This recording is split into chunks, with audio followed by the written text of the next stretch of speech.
boost your English. From English Podcast with John. Hello, everyone. Welcome back to English Podcast with John. We're glad you're here. Today we'll explore how to talk about your cultural background in English with real-life examples you can start using right away. I am so happy to be chatting with you today. Me too. I'm doing great. And I have to say, this topic feels really special. It's something I think everyone can connect with. I completely agree. It's one of those things that's so personal, you know? I'm really looking forward to getting into it. Absolutely. And hey, while you're all settling in to listen, it's a great time to hit that like button or subscribe if you haven't already. It really helps us out. It really does. Yeah. So a huge thank you to everyone for your support. We appreciate it so much. Okay, let's dive in. So to start things off, I want to ask you about something we all face. That question. Someone new asks you, so where are you really from? Ah, yes. The question. Exactly. What's the first thing that comes to your mind? And how do you usually simplify what could be a really complex answer for someone you've just met? That is such a good starting point. For me, my approach has kind of evolved over the years. I used to try and give the whole complicated story right away. Oh, I've been there. Right. But it can be a little much for a first conversation. So now I usually start with a geographic anchor, but maybe not the one people expect. I'll mention the city where I spent most of my childhood because I feel like that place shaped my day-to-day experiences more than, say, where my parents were born. That's interesting. Yeah, I mean, it's the place that formed my accent, my first friendships, the food I ate at school. It just feels more authentic to my own story. It's a simple answer, but it's my simple answer, you know? It's not just about heritage, it's about lived experience. I love that approach. It's so thoughtful. But does it ever feel like you're leaving out a huge important part of your story when you give that simplified answer? Do you ever feel a little bit of a pang thinking about the parts you didn't mention? Oh, 100%. All the time. It's a trade-off, isn't it? You're trading complexity for connection in that moment. There's definitely a feeling of flattening yourself out a little bit. Yeah, flattening is the perfect word. I know my grandparents' stories are a huge part of who I am, and the culture they brought with them it's everything. But I also know that leading with that can sometimes put you in a box right away. So I save those deeper layers for when the conversation naturally goes there. It's like I'm giving them chapter 1, not the whole book. That makes so much sense. For me, I sometimes try to sidestep the location question altogether, at least at first. Oh, really? How do you do that? Well, if someone asks where I'm from, I might say something like, well, I grew up in a family where Sunday dinner was the most important event of the week. Wow, I love that. It immediately shifts the focus from a pin on a map to a feeling or a value. And that Sunday dinner tradition says so much more about my family's culture, the noise, the food, the arguments, the laughter, than just naming a place. It's about community and, I don't know, showing love through feeding people. That feels more like where I'm from than anywhere else. That's a beautiful way to put it. You're defining your roots through a tradition, not a territory. And that actually leads perfectly into what I wanted to ask you about next. Okay, I'm ready. So thinking beyond just location, what is a tradition from your background that you find the most difficult to explain to someone who didn't grow up with it, but that you absolutely cherish? Ooh, that's a tough one. I think it would have to be our tradition for New Year's Eve. It's not about a big party or fireworks or anything like that. Right. Instead, my family has this quiet tradition where in the last hour before midnight, we all sit together and write down 2 things on little pieces of paper.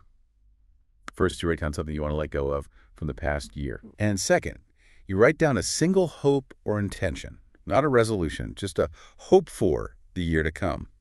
Then, right after midnight, we go outside, no matter how cold it is, and we have a small, safe fire where we burn the letting go papers.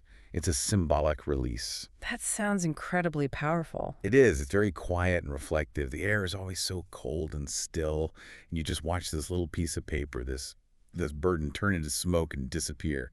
It's hard to explain the feeling of it without sounding overly dramatic, but it's just this incredibly peaceful, meaningful way to start fresh. I don't think that sounds dramatic at all. It sounds really profound. So what's the best part of that whole ritual for you?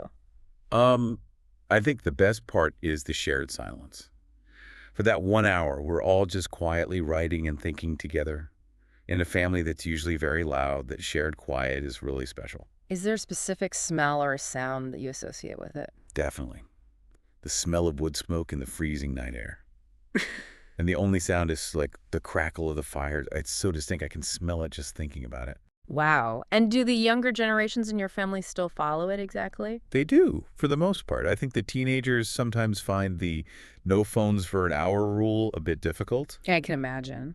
But once they get into it, they really appreciate it. They see how much it means to the rest of us, and I think they feel the power of it too. Have you ever tried to share that custom with friends from other cultures? How did that go? I have, once or twice. It was interesting. My friends were a bit hesitant at first.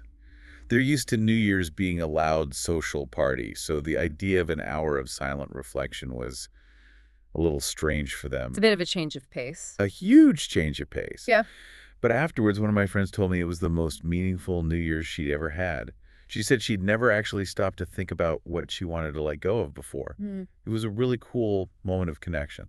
That's amazing. You gave her a totally new perspective. It just shows how traditions can be shared, even if they seem really specific at first. Exactly. And a lot of the time, the easiest way to share a piece of your culture is through something everyone understands. Let me guess. Food. You got it. Food. So for you, when you want to introduce your culture through food, what's the one dish you choose, and what's the story that goes with it? Oh, that's easy. It has to be the specific slow-cooked lentil stew my grandmother used to make. It's nothing fancy. In fact, it's the definition of peasant food, really. The best kind of food. The absolute best. It's just lentils, onions, carrots, a bit of garlic, and one secret ingredient, a tiny splash of red wine vinegar right at the end. The story behind it is that my grandmother grew up in a place where you had to make a meal out of very little. This stew was, a way to create something warm, incredibly flavorful from the simplest, cheapest ingredients available. It represents resilience to me. I love that. Food that tells a story of resilience. Exactly. And I actually made it for a friend of mine a few years ago, someone from a completely different background.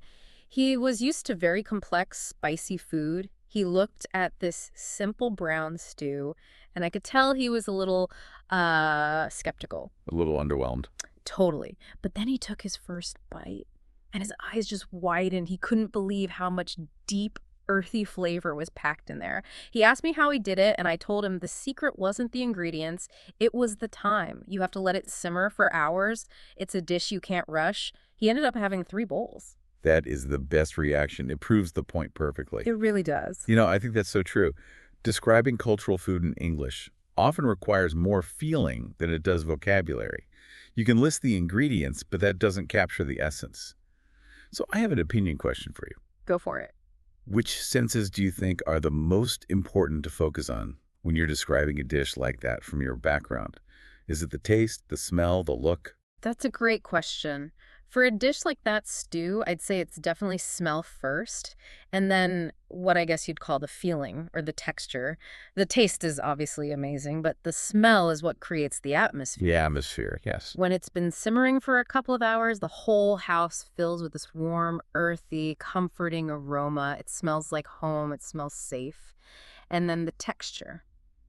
It needs to be thick and velvety, not watery. That texture is the proof that you gave it the time it deserved.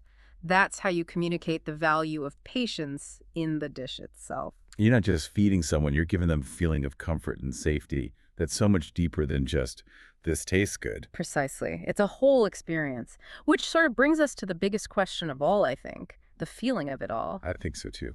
So I want to ask you, how does talking about your roots, your traditions, your food, how does doing all of that in English actually help you feel more connected to your own identity, especially if you're, say, far away from your home culture? That's a deep one. I think, for me, it's about validation. When you find the right words in English to describe something deeply personal from your culture, you're building a bridge.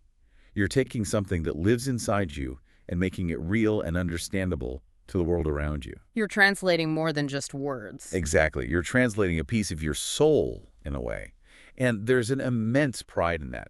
Many people, myself included, kind of live with a dual identity.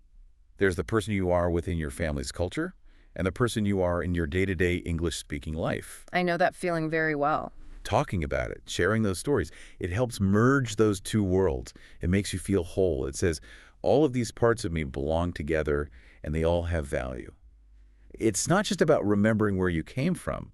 It's about actively weaving that past into your present.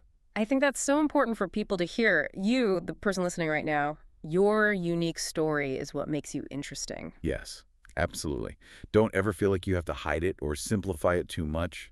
Every single background is fascinating. There's no such thing as a boring culture. Embrace the differences. That's where the best stories are. For sure. Okay, so as we start to wrap up our conversation, maybe we can offer just a couple of quick, practical thoughts for everyone listening. I love that idea. My quick tip would be to think about sentence starters. Sometimes it's just hard to begin. Phrases like, I grew up with, or in my family, we always, are such simple and warm ways to open the door to a story about your traditions. It's not intimidating, it's just sharing. That's a great one. And mine would be to just start small. You don't have to explain your entire family history in one go. Maybe just pick one small cultural habit you have, the way you make your coffee, a song you always listen to on a certain day, and just share it with one friend this week. See what happens. That's perfect advice. It makes it so much more approachable. Well, this has been such a wonderful conversation. A huge thank you to everyone for joining us today as we talked about all the different ways to share your cultural identity. We really hope it's given you some confidence and ideas, and we would genuinely love to hear from you. What's a tradition or a food from your background that you love to share? Let us know in the comments. And remember, daily practice, even just listening and thinking about these topics, is what builds fluency. Keep making English a part of your life every day. We'll be back very soon with more interesting conversations. We're always looking for new things to explore together. And please, if you found this chat helpful for your practice, don't forget to like, subscribe, and maybe share it with a friend. Your support really does mean the world to us. Thank you so much again, everyone, for listening. Goodbye, everyone. That was a really great one. Talk to you soon.